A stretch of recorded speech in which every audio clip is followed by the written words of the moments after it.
Quand on découvre que notre corps est souvent en alerte, la première envie, c'est de trouver la bonne technique, le bon exercice, la bonne respiration, la bonne méthode. Moi aussi, je suis passée par là. Et puis j'ai compris quelque chose qui m'a beaucoup plus apaisée. Il n'existe probablement pas une technique qui fonctionne pour tout le monde. Il existe des expériences qui permettent à ton corps de ressentir un peu plus de sécurité. Et aujourd'hui, j'aimerais qu'on parle justement de ça. Je te souhaite la bienvenue dans Sève intérieure, un espace pour comprendre ce qui se joue en toi à travers le corps et le système nerveux. Quand on cherche comment aller mieux, on tombe très vite sur une multitude de conseils. Respirer, faire du yoga, méditer, faire de la cohérence cardiaque, prendre un bain froid, sortir marcher. Et parfois, on finit par se demander quelle est la bonne méthode. D'ailleurs, je conseille souvent la cohérence cardiaque aux personnes que j'accompagne, parce qu'elle est simple, gratuite et qu'il existe de nombreux supports pour se laisser guider. Et pourtant, je vais te faire une confidence, il y a des périodes où la cohérence cardiaque m'agace personnellement profondément. Et ça ne veut pas dire qu'elle n'est pas efficace, ça veut dire simplement qu'à ce moment-là, ce n'est peut-être pas ce dont mon corps a besoin. Et peut-être que demain, ce sera différent. Je crois que c'est important de le dire, parce qu'on a parfois l'impression qu'il existe une méthode universelle, comme si ça ne marchait pas sur nous, c'était encore quelque chose qu'on faisait mal. Alors qu'en réalité, chaque système nerveux est différent. Notre système nerveux cherche en permanence des signaux qui lui indiquent « attention, il y a peut-être un danger », mais aussi des signaux qui lui disent « ici, tu peux te détendre un peu ». Et la bonne nouvelle, c'est que nous pouvons apprendre à remarquer ces signaux et même à en créer davantage dans notre quotidien. Pour certains, ce sera marcher en forêt.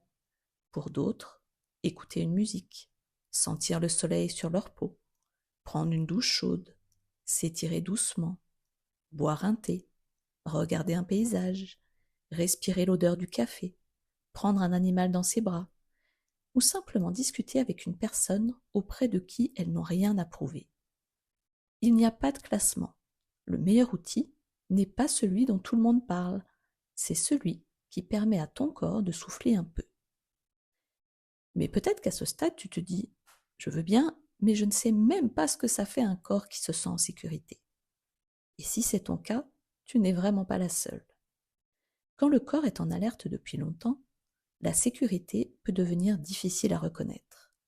Et parfois, certaines personnes me disent même « je ne suis pas sûre d'avoir déjà ressenti ça ». On imagine parfois qu'elle ressemble à un immense sentiment de bonheur. En réalité, c'est souvent beaucoup plus discret. Peut-être que ta respiration devient un peu plus libre, que tes épaules descendent légèrement, que ton visage se détend, que tes pensées ralentissent pendant quelques secondes, ou simplement qu'il n'y a plus rien à gérer pendant un instant.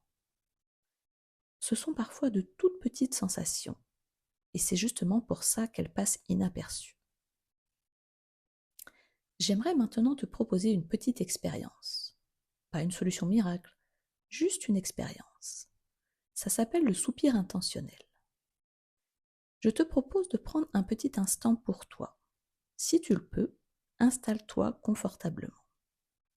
Prends simplement le temps de sentir tes pieds en contact avec le sol, puis laisse ton attention venir vers ton bassin. Observe les points d'appui entre ton corps et l'assise, sans rien forcer. Imagine simplement que le poids de ton bassin se dépose un peu plus, comme si tu pouvais laisser le siège porter davantage ton corps. Tu n'as pas besoin de chercher à te détendre. Tu peux simplement laisser le siège faire une partie du travail. Tu peux maintenant prendre une inspiration lente et profonde par le nez, puis retenir l'air 1 ou 2 secondes, et ensuite laisser sortir l'air rapidement par la bouche, comme un soupir de soulagement. Tu peux même faire un petit peu de bruit, ça ne pose pas de souci, bien au contraire. Tu peux refaire ce mouvement 2 ou 3 fois, et pendant ces respirations, ne cherche pas à obtenir un résultat. Observe simplement s'il y a quelque chose de différent sans chercher une bonne réponse. Peut-être que ta respiration devient un peu plus libre, peut-être que tes épaules s'abaissent un peu, ou peut-être que rien ne change, et c'est très bien aussi. L'idée n'est pas de réussir cet exercice, c'est simplement d'apprendre à écouter ce que ton corps te raconte. Parfois, le corps a besoin de vivre plusieurs fois une même expérience avant de commencer à la reconnaître comme un signal de sécurité. Tu n'as pas besoin de transformer ton quotidien cette semaine. Tu peux simplement commencer à remarquer ce qui aide déjà ton corps à souffler un peu. Parce que ces petits moments, aussi discrets soient-ils, sont peut-être déjà en train d'apprendre à ton système nerveux ce qu'est la sécurité. Dans le prochain épisode, on continuera à explorer ensemble ce chemin vers davantage de sécurité. Alors je te dis à très bientôt dans Sève intérieure.